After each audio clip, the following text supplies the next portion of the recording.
first up, how's the show been for you so far? We're deep into the second day, so busy, quiet, what's going on? It has been very busy. Yesterday was hectic from start to finish. Even up to 4:30, 5 o'clock, it was still full. It was very good. Today, not quite so busy, but there's been a lot of interest and still a lot of people walking around. So yeah, very successful. And is that a mixture of people you knew were going to come, existing customers, and you've had some fresh faces? Bit of both. Right. There's you get the usual mix of, dare I say, people trying to sell you something, people that you've known, that you've invited, that you're expecting.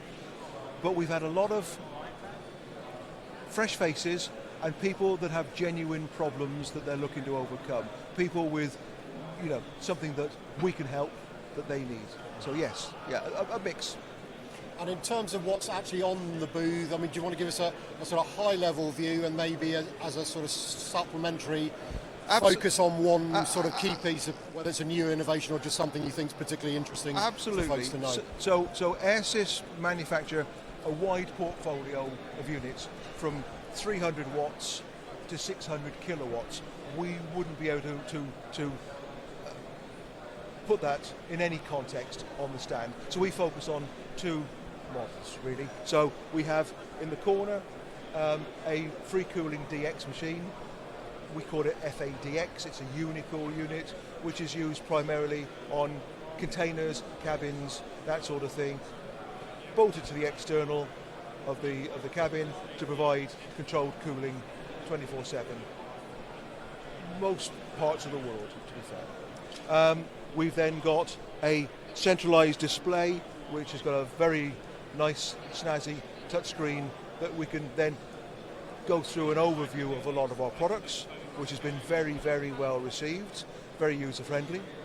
And then here we have the latest product to the AIRSYS portfolio, which is a spray-cooled solution for cooling servers at the point of heat generation, rather than it being using air or water to cool them. Again, this is a new product. It's received a lot of attention, a lot of favourable attention.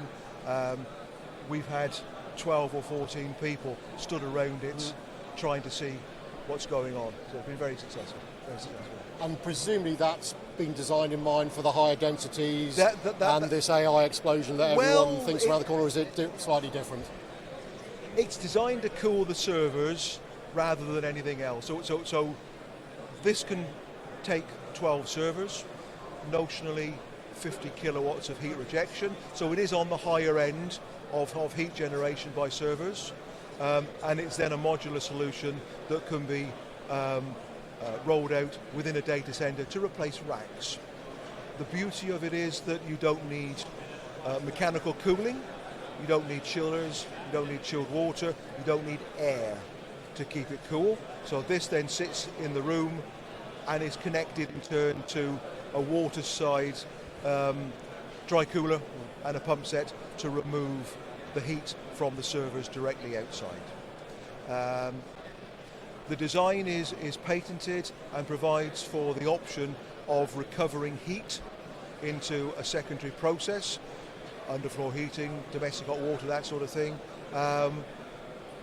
It can also be used to generate cooling through a gas absorption chiller process. Again, these are all in the fairly early stage of concept and design. We've got it on trial, it's looking very good, but we are still developing and rolling that out as a product. Okay. And just maybe the final question, you obviously got the air side and the liquid side. Is that the future? We're going to have some kind of hybrid model where air will still have its place in the data center and there will be liquid? How do you see it? Air will be part of the cooling process for many years to come. So hyperscale, they will have their own, they have different solutions now. They will encompass liquid cooling to a greater extent later on, I am sure, but there are many, many customers who have legacy data centers, small comms rooms and the like, where standard crack units are used, and that will carry on for many years to come because it's it works and it will carry on working. You know, there are tweaks that can be made to that cooling solution. It is mature. Eventually, things like this will roll out more and more, but it will be a gradual phase in and phase out. So, yeah. Okay.